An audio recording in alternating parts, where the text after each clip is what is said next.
Minsleaf is cooking something that I don't know if is going to be good or bad. She is currently saying, the quest that broke Genshin's lore, still alive with Dottore. I don't think Dottore is technically still alive right now, but let's see what Minsleaf has to say about it, shall we? Irminsul is gone. The literal database of Teyvat's entire world is destroyed. Kinda. But the story of Genshin is definitely not over. No. No. In Not yet. fact, far from it. Because before Irminsul was destroyed, Nahida uncovered a secret about a hidden statue of the Seven.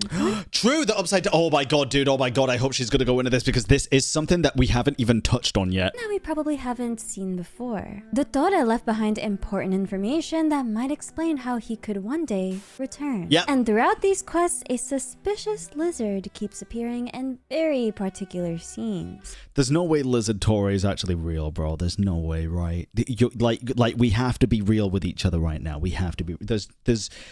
There's a small chance, but probably not, right? So this video will be a lore recap of Acts 9 and 10 of the Song of the Welkin Moon Archon quests. And in the second half, we're going to cover theories and analysis. Act 9 starts with the Traveler and Paimon receiving a letter from Kale. Kale explains that she had a very strange dream. She was in Sumeru City, but everyone's lives were flip-flopped. Kaveh was Dori, Dori was Kaveh, Sethos was Tainari, Tainari was Sino, etc. When Kale finally... I do have to say, I wouldn't say I preferred Act 9 to Act 10. However, I do think Act 9 flowed a lot nicer than Act 10. I think it was a good act. Act 9 was really good. He finds Tainari in the dream, even he doesn't recognize her. Completely overwhelmed, Kale breaks down and suddenly wakes up back in reality. At first it seems like it could have been a nightmare, but then Kale hears a voice telling her to report it to Nahida and the Traveler, and warns her that a storm is coming from beyond the bounds of fate. Nicole being creepy again. Recognize happens to be Nicole's. Kale's dream, where people's memories and identities have been rewritten, immediately raises questions about Irminsul, because Irminsul is the database of Teyvat's memories and the information carried through the ley lines. Kale may have just seen Crazy thing is that the roots of Irminsul are still very much present. An early warning of what could soon happen in reality. Nahida takes the warning seriously. By the time the Traveler and Paimon arrive, Sumeru City and large areas of the rainforest are already being evacuated. At the sanctuary of Suristana, the Traveler learns that Irminsul is malfunctioning from the inside. Usually the ley lines carry information into Irminsul where it's recorded and stored properly. But now something has gone wrong inside Irminsul. Information is so crazy how Dottore was literally a Trojan virus, bro. Piling up faster than it can be processed, disrupting the flow of the ley lines. Crazy. If this continues, the dead might not be able to properly return through the ley lines, while the living may begin losing their sense of reality. Nahida tries to solve the problem herself, and because she's directly connected to Irminsul, she attempts to take over its processing function and keep the system running. But the strain is too much for her and she loses consciousness. The group decides to move her away from Sumeru City. The entrance to Irminsul is beneath the sanctuary of Suristana, so they hope that increasing the distance between Nahida and Irminsul will reduce the damage being done to her. They bring her to Caravan Ribat, where everyone now has to decide what to do while their Archon is unconscious and Irminsul is getting worse. And they made the best choice. This disaster is starting to affect people in real life. Some civilians secretly try to return towards Sumeru City and are later found near...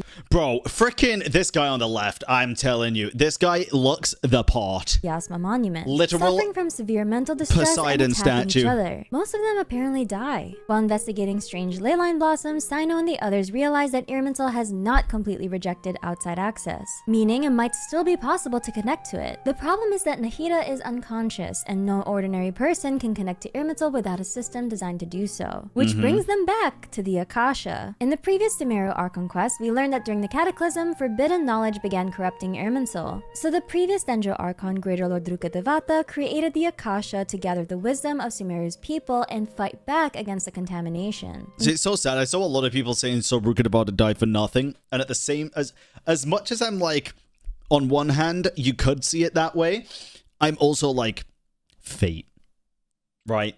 Fate happens. Everything happens for a reason in Teyvat. Whether we like it, whether it makes sense right now or not, it all happens for a reason. Even though the Akasha has been shut down, its infrastructure still exists. So, if they can restore it, the Akasha terminals may give the people of Sumeru a way to connect to Irminsul again. Yep. The problem is that the Akasha relied on the Dendronosis for power, and the Dendronosis is no longer in Sumeru since Nahida traded it to Dottore for information about the false sky. And he later delivered it to the Saritsa. So this is the plan presented. It could literally be that the whole thing is, the fate is for the Saritsa to gather all the Gnosis, right? And Rukkhadevada sacrificing herself had to happen at that point so that the Gnosis could be exchanged, I will say, for lack of a better term. In Act 9. They need to first protect and evacuate Sumeru's people. Then they need to stabilize Nahida. Then they need to find a replacement power source for the Akasha, because the Akasha might be their only way to access Irminsul and repair it.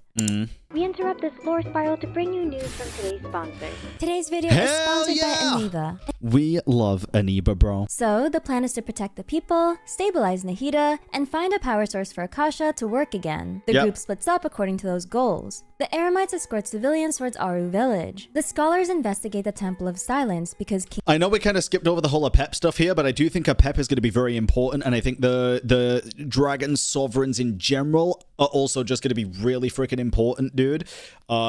I have a good feeling that the next nation, Snezhnaya, when we go, is going to be very much to do with the dragons. I'm talking Nibelung. I'm talking even Dainsleif's connection with the Ring of Nibelung. I'm talking everything related to the dragons. And I think we're going to get a lot of answers at that point, mainly because in, I think, one of Enefa's voice lines, she refers to Snezhnaya as Niflheim or Niflhelm or something, which is very much along those lines.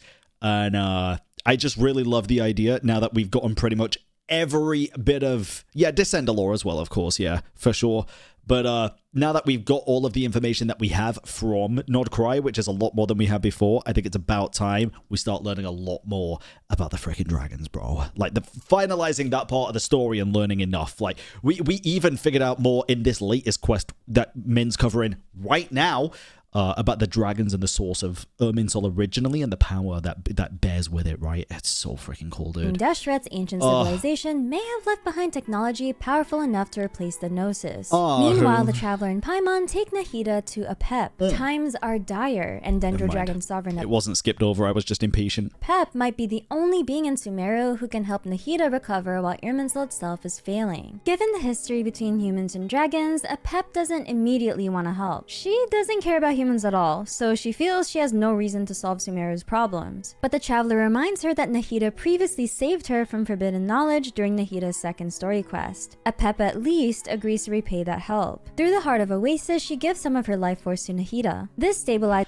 I truly don't think Apep was actually not going to help. I'm sorry. I don't, because just to be very honest here, I don't think a simple, well, she helped you would really be enough to convince her if she has this literal, like, actual desperate hatred for humanity and Archons.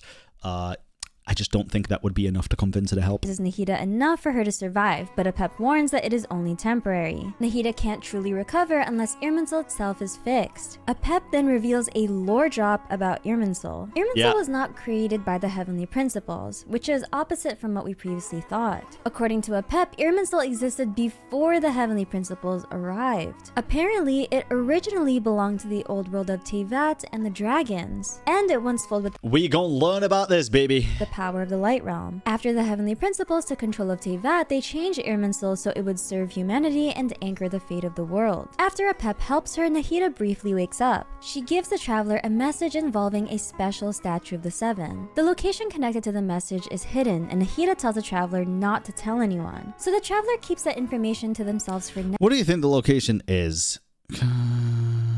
What do you think it is? I'm so curious about it, bro. So curious about it. It could be Kamria. I don't think it fits. Medjvar, I don't think it fits. I don't think it's gonna be. I don't think it's gonna be like a big nation. I know like Inazuma fits, but I don't think it's just gonna be like the location is this big fucking region. Go find it, dum. I think it's gonna be a very precise location, and I think it's gonna be something that we likely maybe do know, but it's not going to be it's not going to be that obvious to us. We could probably figure it out, but we'd have to see, dude. I need to look into this as well. And Nahida tells the traveler not to tell anyone. So the traveler keeps that information to themselves for now, and we actually don't get a follow-up for the rest of the quests. But don't Crazy. First time the travelers know more than us, the player. forget about it, because we will come back to this mystery in the theory section towards the end of the video. Across the desert, countless jinn begin creating massive sandstorms. These storms block the route to the Temple of Silence, which means the scholars can't continue searching for the technology needed to It could be Remuria. I doubt it though. restore the Akasha. HYTE suspects a disturbance began in Gurabad, where dormant jinn were believed to be sealed beneath the ruins. The traveler realizes that Lilupar, a powerful genie from the Golden Slumber World quest, may be able to stop them. The traveler and Paimon go into Gurabad and find that the Fatui are already there. They also meet a masked man who is later revealed to be Pantalone, the ninth of the Fatui Harbingers. He confirms that Dottore did die in Nodcry, but he also says that Dottore's death did not bring everything to an end, meaning Dottore could be behind everything happening to Irminsul. Pantalone questions whether the world ruled by the heavenly principles and the Seven is actually just. He talks about how he and Dottore were both rejected by this world and wanted to create something different. But his main goal in this scene isn't to persuade the traveler, but it's to distract. Rather to distract them. When the traveler tries to chase him, Pantalone traps them. At the same time, the jinn continue attacking the desert.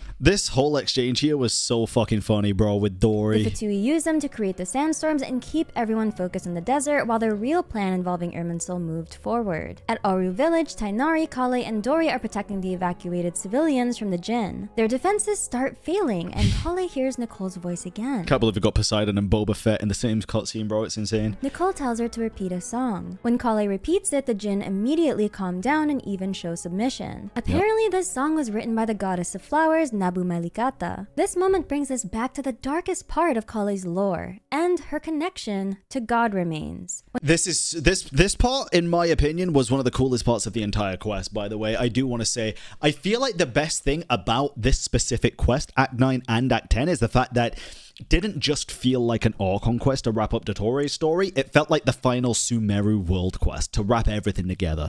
And God, it was worth it. It was so freaking cool. It was so good.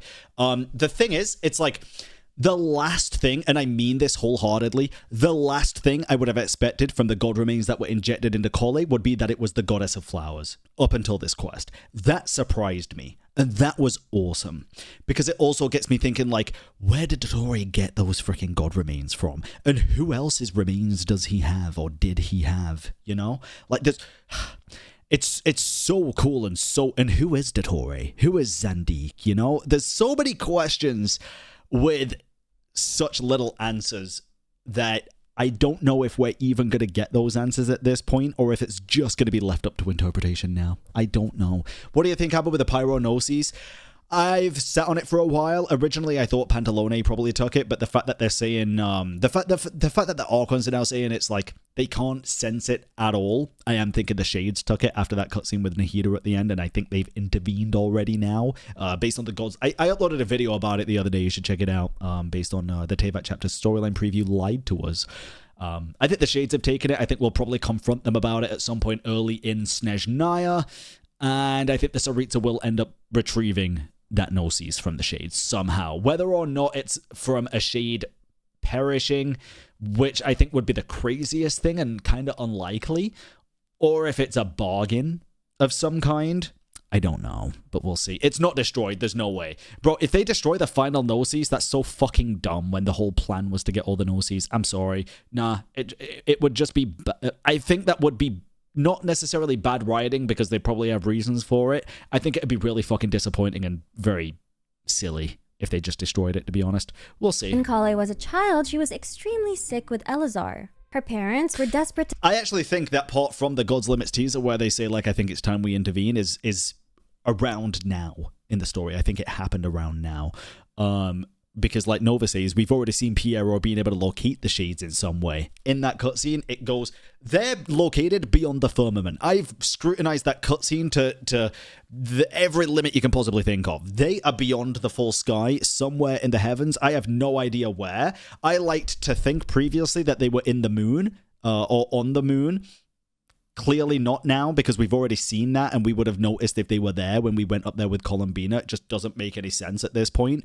However, I said back then, I thought they were in the moon, and then Piero's gaze was reaching through the firmament, because you can see in the cutscene, it goes from where they are, it goes through the red firmament, which is the false sky that we see, like the abyssal sky. Then it goes through what looks like the wishing screen, the little like hurricane in the sky, which is the real firmament, well, the false firmament that we see. Then it goes to Piero's gaze. It even goes past the clouds and like where Celestia is and shit. Piero somehow has the ability to see when nobody else can. He can see those shades. So I'm thinking that is probably from not only the Goals Limits teaser, but also when we arrive in Snezhnaya, Piero's going to look out, see that they probably have the gnosis, or like maybe it happened just before, and then we're gonna see whatever happens in Snezhnaya. But where they are, maybe even further than the moon. Then I don't know. My original theory was that they were on the moon, but we've already been there. We would have been able to. I feel like we would have been able to sense them as the Traveler if they were there. You know, if that was their domain. So, I literally have no idea where they could be. I just know beyond the firmament for sure. No idea where else. Deceived her, and they were manipulated by a seer who claimed she had been touched by supernatural creatures and needed to be given to him in order to survive. In reality, the seer was working with Dottore. Kale was taken by the Fatui and used as a test subject in experiments involving god remains. In this quest, we learned that the remains injected inside Kale came from the goddess of flowers. Wild. Nabu Malikata was one of Sumeru's 3 ancient god kings, alongside King Deshret and the previous Dendro Archon Greater Lord Drukadevata. She was also an angel like Nicole. Because a small fragment of Nabu Malikata had remained inside Kale, a trace of the goddess of flowers' power was still living through her. That fragment sent Kale the dream that warned Sumeru, and when she recited Nabu Malikata's song, its power manifested again, calming the jinn. But I am so happy Kale got the ending that she got, bro. And I know it's not like an ending necessarily to her character, but it's closure. And I feel like it's a perfect amount of closure for Kale to have, considering everything she's been through before. It felt like a really good ending to Kale's arc. Kale doesn't see this as a special gift. These powers came from something Dottore forced into her body when she was young. Even though now those remains help save people, Kale is afraid that they may still affect who she is or what she could become. Back in Gurabad, the Traveler and Paimon are rescued by Jet and Ben, who are also from the Golden Slumber world. Beep, beep. Oh, best world quest, bro. Wait, Nova said the time we were on the moon was when it was inside the full sky. Yeah, but I don't know if that'd matter, to be honest, unless it's a different moon, I guess, but I doubt it. My original thought was when that teaser dropped, it was before we knew anything about the moon and where it was and stuff, so I was like, yo, yeah, I think it's the moon. Me and Min spoke about it in a lore chat that we did, but I don't know. I just think because it's already like, We've seen it. We've been there. I just don't think that's it. I don't know what else it could be at this point. That theory's kind of gone out of the water now for me. It's probably just somewhere we don't even know of. It's probably like it could be a different planet. It could be a different. I don't know. I really don't. I have no thoughts. Quest. Head empty. I really enjoyed this World Quest series, so it was really nice to I put all my eggs in one basket with the moon stuff. see them again. Jet originally met the Traveler while exploring the desert with her father Jebriel. During those quests, Jebriel sacrificed himself to save her and became trapped in the Golden Slumber. Later, Jet joined the Tanit in the hope of finding a place to belong, only to be manipulated and betrayed by Babel. By the time she appears here again, she has become an independent mercenary leader. Jet helps the Traveler find Lilupar, and Lilupar says stopping the Jinn from stirring the sandstorms is simple for her, so she calms the Jinn and clears the storms. The Traveler, Paimon, Jet, and Lilupar then reunite with everyone at the Temple of Silence. At this point, the scholars need an actual replacement for the missing Dendronosis. Nahida is only temporarily stabilized and Irminsul is still deteriorating. The possible solution is Aru. Sethos explains that Aru was one of King Deshret's greatest creations, hidden deep inside his mausoleum and built through the work of both divine and human artisans. But Aru wasn't originally originally created to repair Irminsul or power the Akasha. Aru was created as an artificial afterlife for the people of the desert. Through the golden slumber, souls could remain inside an eternal dream instead of returning through the normal cycle of the ley lines. I think this was all part of Dottore's plan, by the way, genuinely. I think burning the Irminsul was part of the plan, but there was always going to be a backup. Dottore knows, yes, he's very smart, but he knows the rest of these guys ain't stupid, bro. Genuinely. And if he had the Goddess of Flowers as God remains, he probably knew about Deshret's creations too. Can we just keep it a buck? He probably fucking knew. He knew a lot of shit. I think this was all part of the plan. And I think it's just to make sure that Irminsul itself, because of like who it's connected to and how it's connected and what it represents, is not used for the storage of memories anymore. It's something more human-made instead of whatever the fuck Irminsul is. We know that it was already there before the big old HP came, but they repurposed it. That was said, right? They repurposed it. They are the ones that use it for, used, I guess, it for the means that Dottore did not like. So I do have a feeling like he just knew. He knew this was going to happen. And do you think he knew about Aru? I do. Yeah. I mean, listen, this guy was a fucking absolute academic genius in Sumeru when he was there as Zandik, bro. And then everything else, of course he knew. I think he knew everything. I really do. I think he fully expected this outcome. I don't necessarily think he expected to die in this situation, like this version of Dottore. But after us learning that was never even the real Dottore, and we've actually pretty much never even seen the real Dottore, like Zandik, kind of eased the drop a little bit there. I think his grand experiment was a success. I think it was successful. It just wasn't the outcome he expected. This is the same place Jabriel was trapped. But he admitted defeat, and he's too arrogant to admit defeat. I think his arc is over. I'm not arguing that. But defeat in terms of death and defeat in terms of... He said, the point of the experiment is not necessarily the outcome, it's the journey, right? Now, it depends what you see as the outcome. Do you see the outcome as the Irminsul burning? Or do you see the outcome as all of the information now not being under the surveillance of the heavenly principles? It's like, depends on what you view as the outcome. I think the outcome that a lot of people think is the burning of Irminsul, but I think Dottore's actual outcome that he's like okay with happening is basically everything going more the human way instead of the heavenly principles. And after sacrificing himself to save Jed, King Deshret wanted to create a protected paradise for his people, separate from the suffering of the world and the rule of the gods. However, Aru was never fully completed. Now the group wants to open it up and modify its technology so it can be used against the Irminsul crisis. Nicole and Nefer arrive from Notcry around this time, but they reveal another serious problem. An invisible barrier has appeared around Sumeru's borders, and they were nearly unable to enter the nation. Nicole believes it's Irminsul's own defense mechanism, attempting to seal Sumeru off so the disaster doesn't spread through the rest of Teyvat. I'm actually really impressed that Irminsul comes with this kind of defense mechanism. The group enters the mausoleum of King Deshret and finds a mechanism connected to Aru. There they find 3 gods who once served King Deshret: Thoth the Ibis King, Harishaf the Goat King, and Sobek the Crocodile King. Naturally.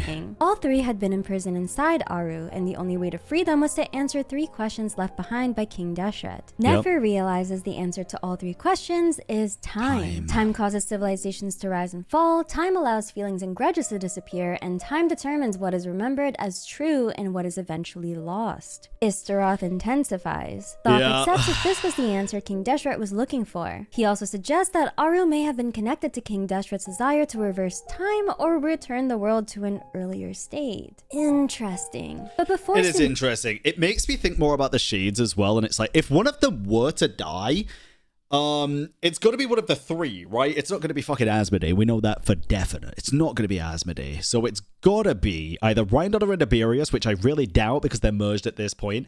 It's between Easteroth and Renova. Easteroth hasn't done it enough. Okay, no, that's crazy to say. That's not even what I mean. I don't mean hasn't done enough. She's done plenty. We haven't personally, as the Traveler in-game, seen enough of Easteroth for her to go already. It has to be Renova. But then how fucking ironic How moronic and ironic would it be for the shade of death to die first? That's crazy. That's almost blasphemous. It's, oh god, I don't know. She's already been outsmarted once. But it'd be kind of insane, dude. It'd be insane. Meru can use Aru, there is one final requirement. The 7 pillars must unanimously agree to open and modify it. It can't be Easteroth. I would be so pissed if Easteroth is the first to die, bro. Is included among them, and because she is already supporting Nahida, her consent is also accounted for. They all agree, but opening Aru comes with a cost. The souls inside the Golden Slumber will be released back into the ley lines. Yeah. If the ley lines return to normal, those souls will then be received by Irminsul. In other words, King Deshret's artificial afterlife will end permanently. When Aru opens, Jabril's soul appears before Jet. He tells her that he's finally free, and now Jet is able to say goodbye to her father, knowing that he's no longer trapped inside the Golden Slumber. When Aru opens, Act 9 ends with Sumeru finally having a possible replacement power source for the Akasha. Or so we thought. Act 10 begins with scholars arriving at the mausoleum of King Deshret to examine and modify Aru. Kava and Al-Haytham lead the work, assisted by the academia. An important detail... What did bro just fucking say? Aru. Kava and Al-Haytham lead the work. It was 2 a.m. when I did this quest and I thought they were getting married. Assisted by the academia. An important detail is that some of Aru's components have to be operated by humans. A little bit of backstory. King Deshret involved mortal artisans in its creation because he believed humans should have a role in shaping their own future. Nahida returns after Apep shares her life force with her, and she's stable enough to act again, but not yet fully recovered. Soru... Dude, Dottore's plan and Deshret's really do line up, in my opinion. I think they're very similar, as much as people won't want to ever admit this, that are a fan of... Deshret, I would say. I assume there's going to be a lot of people that are a fan of Deshret but not a fan of Dottore. Maybe I'm wrong about that. But they share so many parallels, bro. It's crazy. I mean, I don't think Deshret was necessarily as heretical, I guess, as Dottore, but they definitely share a lot of parallels, I would say. Deshret reflected on his methods at the end? No. I mean, depends what you mean by reflected on his freaking methods, bro. Bro made Apep ingest death shit by letting her eat him. Shares her life force with her, and she's stable enough to act again, but not yet fully recovered. Sol Rouge from the Caverina of Good and Evil World Quests, which mentions Dainslift, by the way, and several Aranara also appear to support her. Because the emergency now affects everyone in Sumeru, Nahida allows the Aranara to reveal themselves to humans while the crisis continues. Then, Nahida explains how Dottore entered Irminsul. After Nodcry, Nahida had been monitoring the pathways someone might use to invade Irminsul. But Dottore chose the one route she could not safely block. He entered Irminsul through death. Which is insane. Such a 5-head play, to be honest, genuinely. Deshret had a love for humanity, Dottore didn't. I think that's their big difference.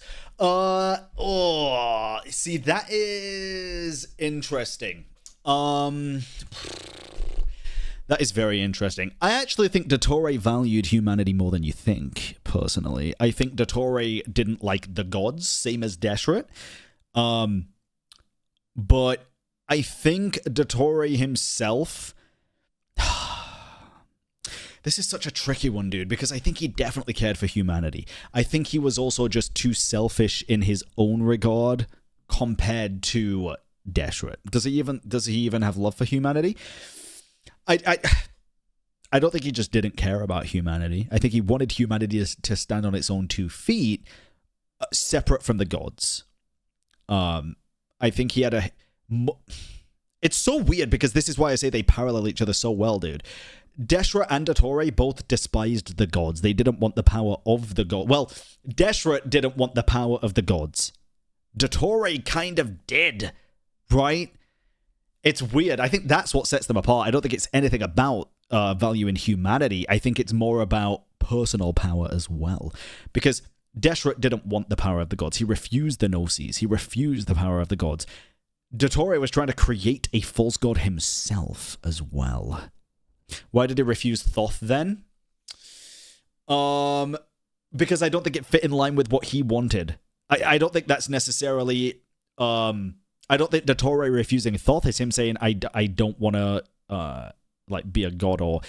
It's not even about being a god, I guess. It's about instilling a separate god, right? Deshret just wanted humanity to fucking thrive under a king, not a god. Dottore still wanted a god that just wasn't the gods that were there. He wanted the false god. He wanted the heretical god. It's just weird. I don't know. It's very similar feelings set apart by very minute details, I feel like. I think Dottore wanted to demonstrate that humanity can be gods, but Deshra doesn't want to be under gods. Yeah, maybe. Maybe something like that for sure. I think he was the one who took action, and the 7 besides the Saritsa and Fossilor did nothing but talk, so I don't know why you wanted to save Irminsul so hard.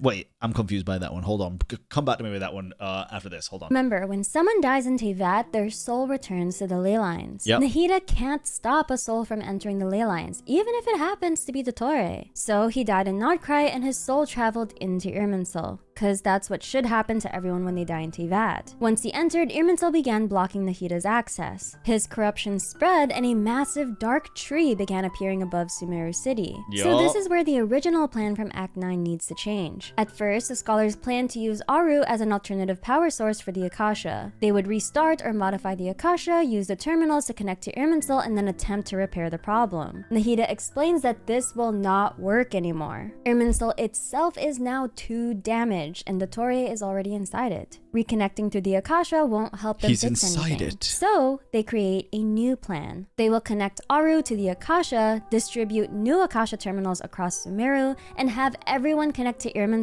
at the same time. Crazy Since lying Dottore here, is dude. already placing enormous pressure on Irminsul from the inside, adding the connections of Sumeru's population all at once should overload the system and force it to shut down. That shutdown will stop the corrupted tree from continuing to grow and temporarily limit Dottore's control. Then while the system is stopped, Nahida will use the pyronosis to burn the corrupted Irminsul. Kaveh and HYTE modify Aru and merge its functions with the Akasha infrastructure. The group manufactures new terminals and— What do y'all think, especially you two comments here? I'm curious because a lot of people on stream loved it. What did y'all think about the chess puzzles? I personally thought they were really good. I enjoyed them a lot. They were actually pretty difficult. Distributes them to people throughout Sumeru. I Every failed it person wearing the once. Akasha terminal will connect to Irminsul at the same time and add enough strain to force the corrupted Irminsul to essentially crash. Now on to the next phase of the plan. Aru is also used for a second purpose. Dottore is inside Irminsul, meaning he can track information being recorded through it. He can see— You're right. I think that's the be-all and end-all of it, to be honest. Dottore was just a mad scientist who only ever cared about his radical experiments. He had no compassion or empathy whatsoever. He can't have valued humanity, in my opinion. I think it's more of a case of he still valued humanity in the sense of he wanted them to stand on their own 2 feet separate from the gods. He just didn't like the gods that much. But I also think you're right, and that is what separated him and Deshra. Deshra wanted humanity to thrive. He wanted humanity to be the big power, not because, oh, the gods are just awful and horrible and something needs to happen, but because he really believed in humanity. That was the difference. He really believed humanity deserved it and could do it. Dottore, you're right. He was definitely just more of a mad scientist who really only cared about his experiments. Even Pantalone, bro, he was a— Pantalone, as much as people are going to hate me for saying this, was a product of an experiment. That's all he was to Dottore, in my opinion. I really do think he was just the product of a successful experiment. He could have easily just have died, and he would have moved on to the next person, another test subject, right? And then he didn't, and he kept him because he wanted to keep testing. Even after Zandik, original Dottore, died, the other Dottores just kept testing on him, dude, using tests for the elixir of immortality, which was his own selfish design so he could live forever, basically. I'm pretty sure that experiment was for him, not necessarily for Pantalone. anyone at any time. However, Aru has an interference shield, and the group expands this shield through the Akasha terminals. This prevents Dottore from accurately locating or tracking everyone connected to the Akasha. So now they're able to hide Sumeru's people from Dottore long enough for the counterattack to begin. Meanwhile, Nahida secretly contacts Mawika and asks for the pyronosis. Dottore can't easily detect this meeting for two reasons. The Traveler's a descender and isn't recorded by Irminsul. Mawika's information is preserved through Natlan's. This part, you know, I feel like this is where the quest started to get a little bit rushed, in my opinion, because the prep phase was so long. After this, it was very quick. Everything happened very quickly, and there just wasn't that much explanation. And it's like, if the only explanation is, oh yeah, he can do that because he's a descender and he's not recorded in Irminsul, it's like, okay, fair enough. But I don't know, this all happened so quick, and nobody was that fucking surprised. I was just like, okay, that happened. We'll ride with it. We'll believe and it. asks for the pyronosis. Dottore can't easily detect this meeting for 2 reasons. I didn't realize he was right there, the dude. sender and isn't recorded by Irminsul. Mawika's information is preserved through Natlan's Night Kingdom rather than the normal ley lines. Nahida needs the pyronosis because it can greatly amplify elemental energy. And you're gonna need a lot to burn this tree. Since Irminsul can no longer be repaired normally, she needs enough power to destroy the corrupted tree completely. Mawika agrees to give her the gnosis. Once Irminsul is overloaded and Dottore can no longer track anyone, Sumeru launches an attack on the city. Sino, Candace, Dea, Tainari, and the others fight to reclaim Sumeru City, while the Traveler and Wanderer enter Irminsul itself. Once inside, they find... Does Rana even use her fucking vision powers here, bro? I never noticed. Does she? The Traveler and Wanderer enter... Or is she just smacking? Irminsul itself. Once inside, they find Irminsul severely damaged and corrupted. I think the situation demanded quickness, no? I mean, they spent fucking 3 hours planning the rest of the stuff and then spent like 3 minutes on that and didn't explain it. So yes, you're right, it demanded quickness, but this is exactly what I'm saying. I feel like just the priorities of the quest were to showcase different things than what the community expected. It wasn't to showcase the burning of the tree, it was to showcase the results.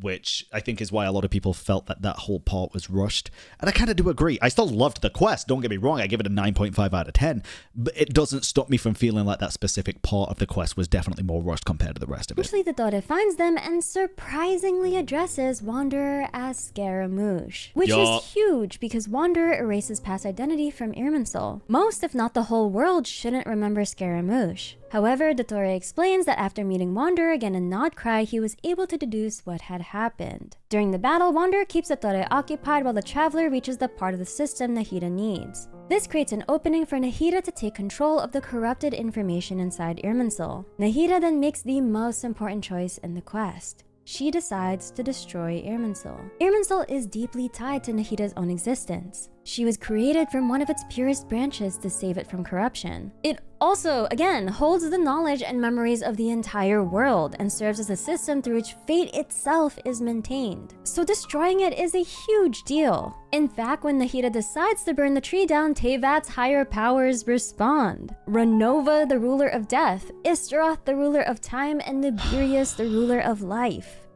Okay, I do have to say here, I think this is also in relation to the God's Limits tease. I think this is where they decide to intervene, but it's not necessarily the grand intervention that we're going to see. I think this would have been a lot cooler, personally, if we did see their physical forms, not just their artifact forms, because that's what this is, if anybody's confused. The Plume of Death, the Flower of Life, the Sands of Time, this is their artifact forms. It's by far the most obvious.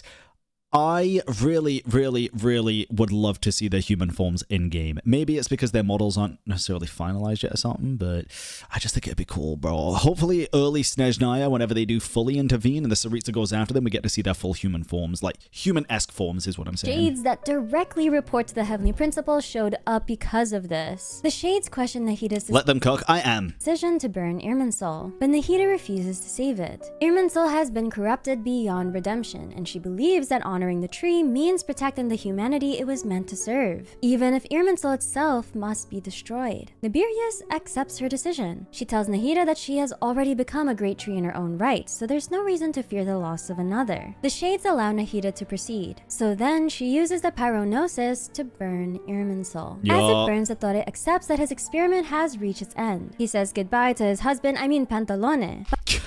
But is he actually dead? Okay, so this is where we're going to get into the interesting stuff. Is he actually dead? Let's see. Let's see. Did he ever come back? After the crisis, the people of Sumeru begin returning home. Dea and Candace talk about helping Aru village recover, while Sethos prepares to return to the Temple of Silence. Thoth and Harishaf decide that they may remain in the modern world rather than disappearing back into the past. Nahida welcomes them and says the temple is an appropriate place for King Deshret's former servants to continue living alongside humanity. Kale then officially graduates from trainee status and becomes a full forest ranger. RIP, by the way. Listen, this is great. This is great. I'm so happy for Kale, but seriously here, like, there's a character that I couldn't really, you know, care too much for, but a lot of people love. Bro, when is it Noel's turn? Deadass, when is it Noel's turn? Act 9 began with her fear of losing her identity with the god remains inside her, but becoming a forest ranger is something Kale earns through her own efforts. In a heartwarming epilogue, she's recognized for the person she's become and moves on from her traumatic childhood. Later, the Traveler and Paimon visit Nahida and wander at the sanctuary of Surasthana. Nahida explains what happened after Irminsul burned. The flames continued for 7 days and 7 nights. I feel like that's got to have some meaning, the whole 7 days and 7 Remember nights this detail too. for later. Most of Irminsul was destroyed, although underground remnants remain. Aru now carries the responsibilities Irminsul once handled, preserving the essential information the world needs to remain stable. Because a disaster was stopped in time, most of Tevat's vital information was preserved. So Aru is kind of the replacement for Irminsul now. Nicole also saved Nahida. Since Nahida's existence had been connected to Irminsul, destroying the tree could have destroyed her as well. Yeah. Nicole severed Nahida's old connection to Irminsul and transferred it to Aru instead. So the basic outcome is this. Irminsul is no longer Tevat's active database system. Aru has essentially replaced it. Nahida survived because her connection was moved from Irminsul to Aru. Sumeru then receives a letter from Pulcinella, the 5th Fatui Harbinger. The letter claims that Dottore had already been censured after the unrest in Nodcry, and that his actions didn't represent the official intentions of Zapoljarny Palace. Snezhnaya also lost a Harbinger during this crisis. Political, bro. I'm telling you, the Fatui Harbingers are just political scapegoats, bro. They are. Their new world is literally just them being the government. You literally have the banker for all the finances with Pantalone. You have the doctor for all the experiments and the actual doctor stuff, right? You have Rosalind, the person that goes from nation to nation as like a diplomat, I guess. Wanderer, I don't know, bro. He's just there, I guess, or was.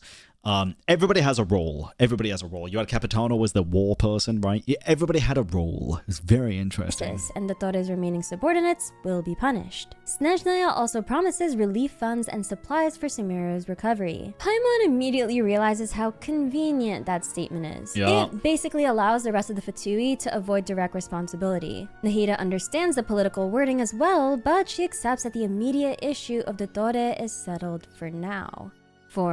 Now, Nahida travels to Natlan with the Traveler and Paimon to thank Moika. During their conversation, Nahida reveals that they searched the remains of Irminsul and found— This quest is pretty anticlimactic.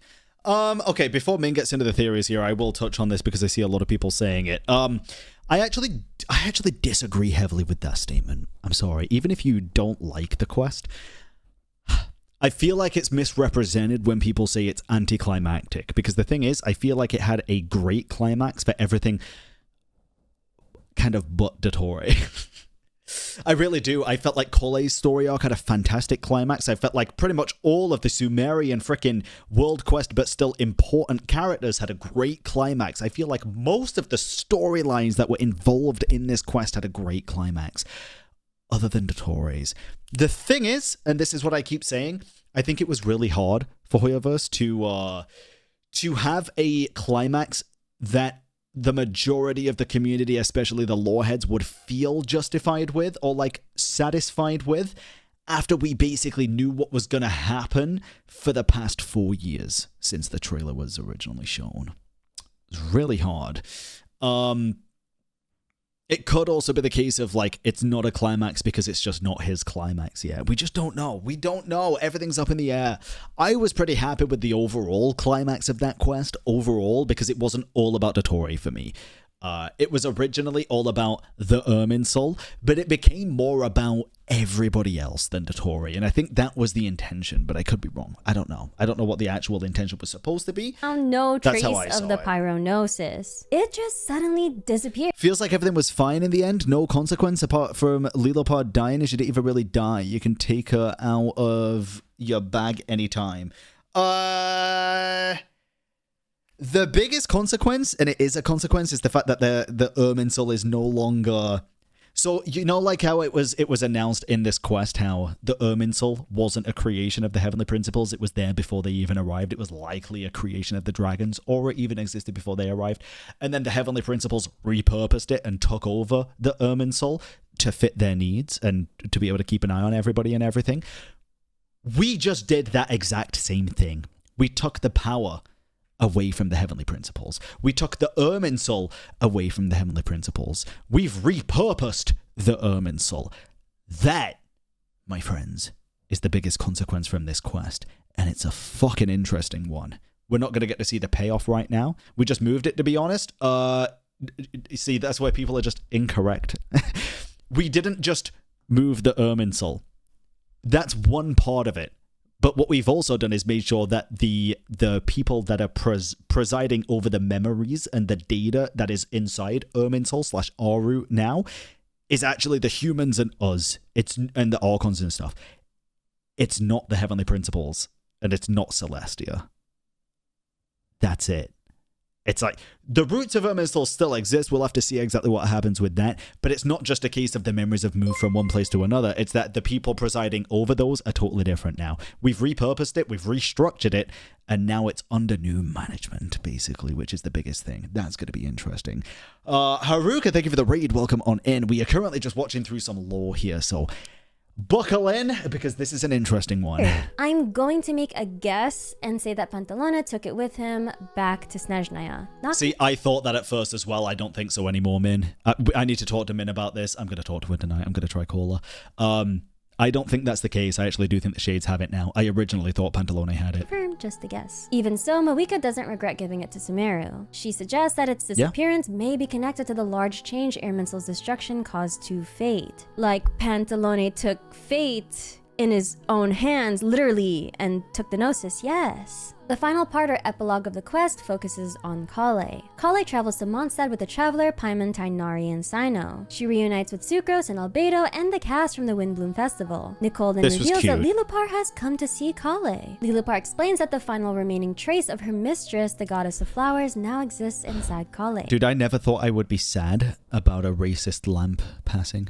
She's apparently waited centuries for the chance to be close to Nabu Malikata again. Kale explains that she no longer wants anything from the god remains inside her. The remains already gave her the dream that helped save Sumeru, and she doesn't want divine power or a special destiny. She just wants to live as an ordinary human being. Lilupar asks Kale to let her take the remaining essence of the Goddess of Flowers from her body. This would finally remove what the Fatui forced into Kale when she was a child and allow her to live without any god remains inside her. But Lilupar also admits that doing this will cause her own death. She's tired after living for so long and wants to rest with the final trace of the mistress she loved. Kale agrees. Lilupar takes the remaining trace of Nabu Malikata from Kale and disappears with it. That concludes the main events of Acts 9 and 10.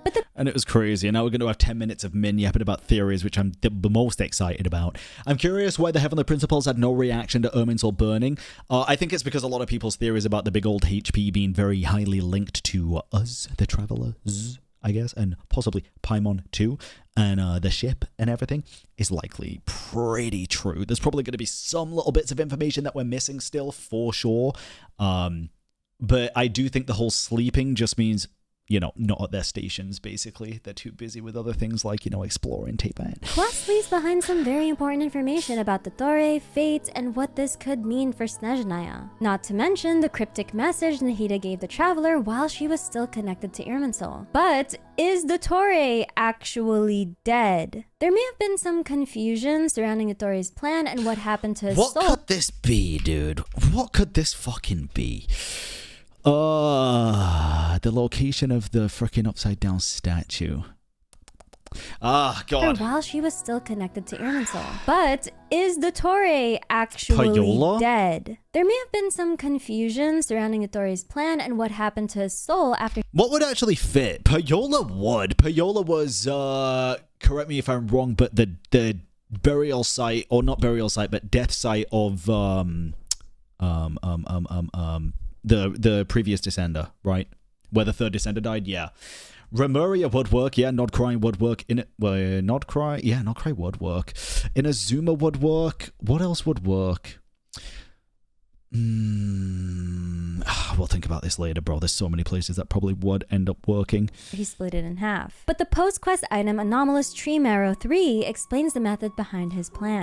We went through all these. These are so good, dude. Min's got a cook here. Dottore's notes say that he split his soul into two halves. One half would enter the ley lines after he died in Nodcry. The other half would be injected into Irminsul by Pantalone as data. Both halves would then travel to Irminsul and merge there, or become one again, allowing his memories and consciousness to remain intact inside the tree. I think it's the comp sci degree in me, but Pantalone uploading Dottore into Irminsul sounds like a very literal SQL injection. And I don't know, I just find that kind of funny. Their Okay, I don't know what that means because I'm fucking pretty stupid. So someone explain to me like I'm 5. last exchange also makes their relationship really interesting. Now, I don't ship anything in Genshin other than myself and Dean Slip, but their chemistry was really good. And they also use each other's real names before Dottore is about to disappear. That's so romantic. Anyway. I mean, for me, it was like... I get it, by the way. I understand entirely why people ship these two. And I think they cared for each... Well, I think... It's weird, dude. I feel like Pantalone probably cared for Dottore more than Dottore cared for Pantalone, even though they shared a lot of information and stuff. I feel like Pantalone was probably the only person that Dottore really cared about in general. I never really saw it personally as like a romantic thing, although again, I can see why people would, for sure. But for me, it really was a case of like, he was just a test subject and a very successful one, and his biggest promise at becoming immortal forever. So, I don't know. Please. It's hard. I feel like they were using each other entirely, and they were both okay with just the fact that they were using each other the entire time. So, is Dottore really, actually, completely dead? The Dottore we know is gone. However, Act 10 introduces a possible loophole which... Well, the Dottore we thought we knew was gone. Every Dottore that we've thought we've known as being gone, it's never the same person. Anomalous tree Well, not never, but rarely. Dottore asks what would happen if, after his own soul was depleted, his data were extracted from someone else's, memories. possibly Pantalone's memories, and combined with that person's intact soul as the base material. Pantalone responds that this would mean creating a new individual, and questions who could even perform that experiment once Dottore was gone. Remember Guthred in Act 5 of the Natlan Archon quests? When the traveler You know what just came to mind? once Dottore was gone, creating a new individual, and questions who could even perform that experiment once Dottore was gone. Who do we know who has already performed experiments in terms of creating new individuals, and now also has the power of literal life on their side? Because Dottore is not the only person we know that's done experiments in what a lot of people would call blasphemy, right? Anya is dead, though. What? No, not what I was thinking. Remember Guthred in Act 5 of the Natlan Archon quests? I think it When the Rindora. traveler encounters Guthred in the Night Kingdom, the group is confused because Guthred was from Conria, and the Night Kingdom originally It was a didn't 50-50. accept souls from outside Natlan. Guthred explains that he's not actually the original Guthred's soul. He is more accurately a story created by the people of Natlan after shamans recorded his deeds on a woven scroll. What they're seeing is the version of him preserved through story and people's memories. Most importantly, this reconstructed Guthred is imperfect. He was remembered as a glorious hero, but he admits the real Guthred was far more obsessive and cruel. But the difference is that Guthred was created from the memories within the Night Kingdom and not the ley lines. And Dottore is suggesting something much more disturbing, taking someone's memories and combining it with another person's soul to create an entirely new version of him. It's not impossible, I suppose, but there may be another way for Dottore to return, or at least for a new version of him to live on. Because throughout the Archon quest, there's one incredibly What the fuck was that? version of him to live on. Because throughout the Archon quest, there's one incredibly suspicious detail. This little blue lizard keeps showing up for apparently no reason. It first appears in the Curatorium of Secrets. Then it appears near Thoth at Aru. And in Act 10, it appears again during the scene where Mawika gives the traveler in the heat of the pyronosis. Okay, dude. It's not for no reason. It's not. Lizard Tory might actually be real. I'm not kidding. And maybe I'm not kidding. The reason is, hey, listen, Min cooked an absolute banger theory. Hope you're well, bro. Thank you, bro. Kyle, thank you very much for the 78-month resub. Jesus, I appreciate it, brother. Min cooked an insane theory when we were talking about this months ago, bro. And it was back in Nod Cry in the Archon quest. I can't remember exactly which one it was, but where Dottore had that brush in with Wanderer, right, where he flew past him. There was a scene where we went into an experimental bubble created by Dottore. Maybe this is also where that lizard appeared. Yeah, if it was at 7, it's where it happened. And one of his experiments in the bubble was actually separating the human soul and putting it into the animals. Y'all remember that? Where we went into the bubble and we saw the animals and the passed out human.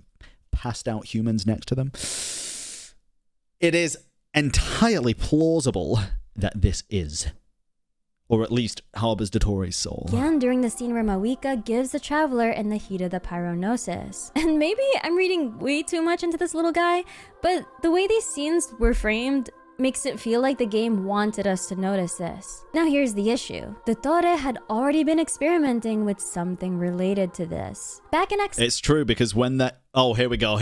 Yeah, Min had this theory months ago, which is very cool. Yeah. Every time this lizard appears, it's always front and center. Dottore had already been experimenting with something related to this. Back in Act 7 of the Nodcry Archon quest, Albedo and Wanderer discover human bodies lying beside animals. They eventually realize that Dottore had transferred the human minds into those animal bodies as part of his experiments. Then, Anomalous Tree Marrow 3 explains why those experiments mattered. Dottore says that splitting the soul wasn't the hardest part. The real problem was figuring out how to transfer that soul to the correct destination. So he began testing that process on animals, using other people's souls as his subjects. Crazy. So the idea of putting a human soul or consciousness into an animal body is something Dottore had actively tested. And after everything he says about preserving himself, it's hard not to wonder whether that lizard is more than just a little detail. It makes you wonder if Dottore is actually this little lizard. Especially but the there's one more colors. detail that might make this theory even stronger. After Irminsul is destroyed, Nahida says that the pyronosis burned the corrupted tree for 7 days and 7 nights before the flames finally died down. That wording felt very specific to me, so I went looking for whether it could be referencing something. And I found Is that Kenny trying to glitch out, bro? a possible connection in the Midrash Tanhuma, an ancient Jewish commentary on the Torah. It's not part of the Bible itself, but a later collection of rabbinic interpretations and stories that expand on biblical ideas. In one passage, Vayeshev 3:4, a furnace burns for 7 days and 7 nights. When the fire becomes hot enough, a creature that looks like a lizard emerges from the flames. This passage actually connects back to the story of Shadrach, Meshach, and Abednego. Okay, number one, that sounds kind of crazy, but number two, that lizard was there before the burning, so... 3 men who survived being thrown into a fiery furnace in the book of Daniel. The Midrash uses them as an example of people surviving fire, then brings up the salamander. Because it was created from fire, it was believed to be protected from it, meaning the possibility that Dottore actually lied and split his soul into 3. I think that's entirely plausible. I do.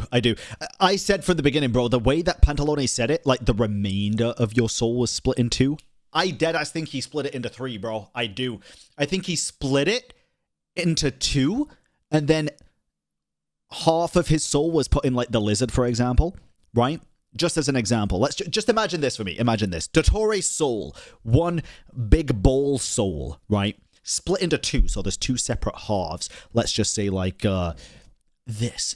2 separate halves of the soul. This half, lizard. This half, the remainder of the soul split into 2 again. Then it's the Northland Bank and the Ermine Soul, blah, blah, blah, whatever the fuck it was.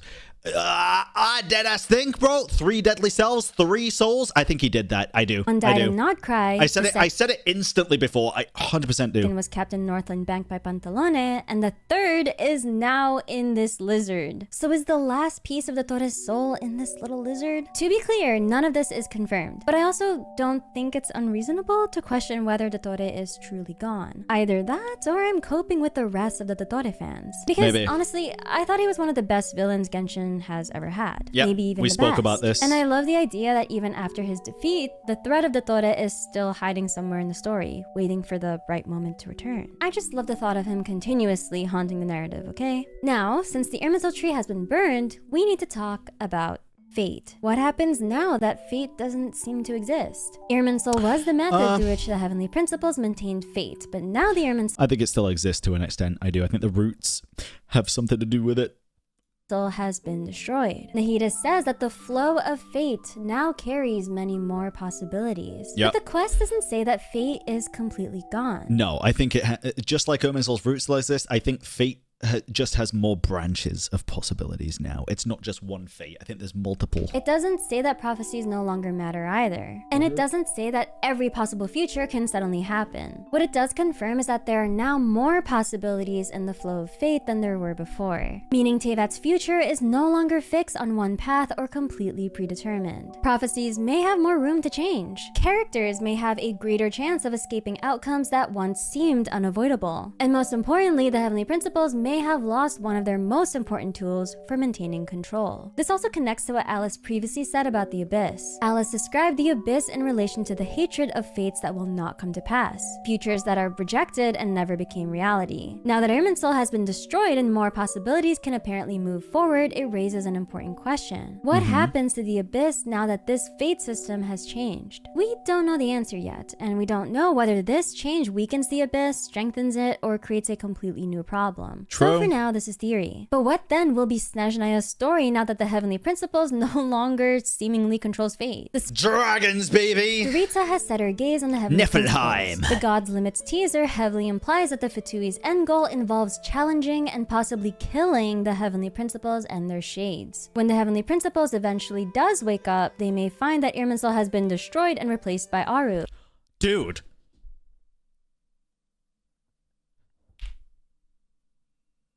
Dude. No. And also that the Hydro Throne was destroyed. This may give humanity more independence, but Aru and Nahida might also be a future target. Okay, hear me out. I have to say it. What if... So, hold on. What if what I said earlier was actually correct? What if this teaser was actually roundabout now where we are, right, in the story, in terms of the shades basically saying that they were going to intervene, or like at the start of Snezhnaya, and it's not when this came out, because that's happened before, right? I mean, don't get me wrong, the Dottore burn of the tree was 4 years ago. It just happened later, right? What if this part... You're being watched. Because this is where Renova specifically is like, oh my god, we're being watched. By whom? Whose gaze could pierce this far? Whose gaze could pierce this far? This is what I'm talking about. Look at this. So it goes, this is what I was talking about earlier, guys. Could pierce this far. Watch. Through this to the real firmament, the real sky, the red sky. Through the false firmament into the Teyvat sky.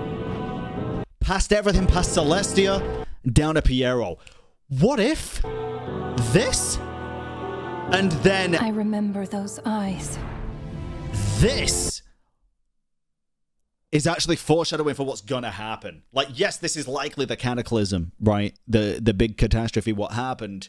It was just before I cleansed the curse of immortality. When Renova comes down. But what if this also happens in Snezhnaya? Like we were saying earlier, it makes the most sense for Renova to be the one that dies if she dies. What if she has the Gnosis, and it is Piero that sees them, brings her down somehow, and actually finishes the job this time? Ooh, that could be the Temple of Space of Asmodee? What? No. This is likely Kamriar. This is likely Kamriar in the past. But, I mean, it makes sense.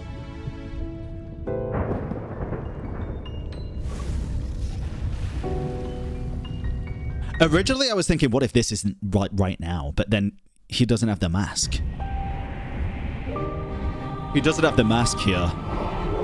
And this is likely the Curse of Immortality section. God, it's still so cool, dude. Goddamn. Goddamn. Sorry, I wanted to go over that real quick.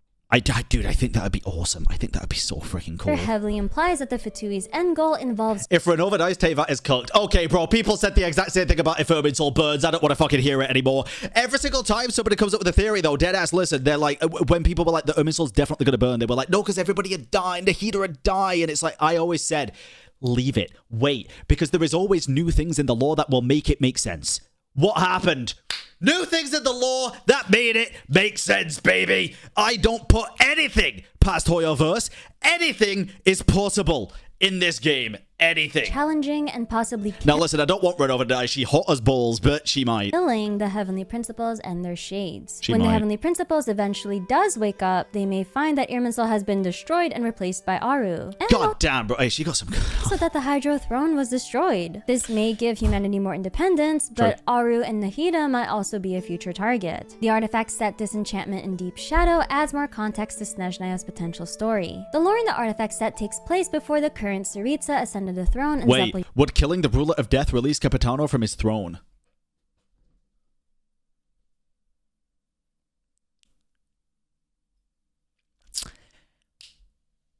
Let this guy cook, bro. Let this guy cook. Michelin star, right? Killer. I'm okay with the dying, actually. You know what? This is fine. Yeah, I think for the plot to progress forward, I think it makes sense. That's fine. Yarny Palace. At that time, Snezhnaya was ruled by the Snow King, and a human researcher named Axinia was involved in a forbidden project approved by him. Their project involved searching for a path beyond the heavens, described as a stairway leading to a vacant seat in the court of the stars. The story also connects their work to forcing unlikely possibilities into reality, which suggests they were already interested in resisting or manipulating fate. With everything that happened in Acts 9 and 10, the Tsaritsa's plan should be easier to execute now more than ever, right? If fate is unpredictable right now, What is this freaking animation from? and the Heavenly Principles no longer has the same control it once had through Irminsul, then could someone else step in and seize control of Teyvat's future? But what if destroying Irminsul didn't free Teyvat from fate? What if it only created an opening for someone else to impose their own? Now I want to talk about one of the strangest mysteries Nahida. Wait, is that from Hoyofit? Why Paimon got that balloon string, bro?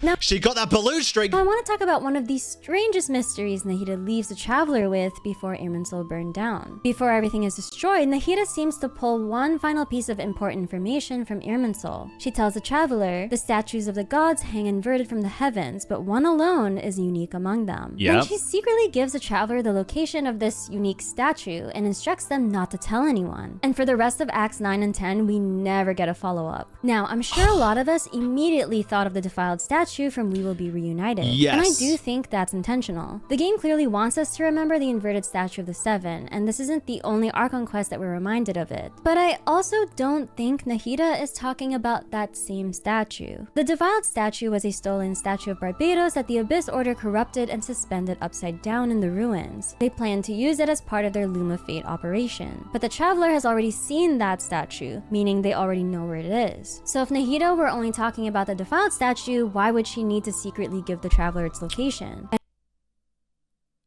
Good point.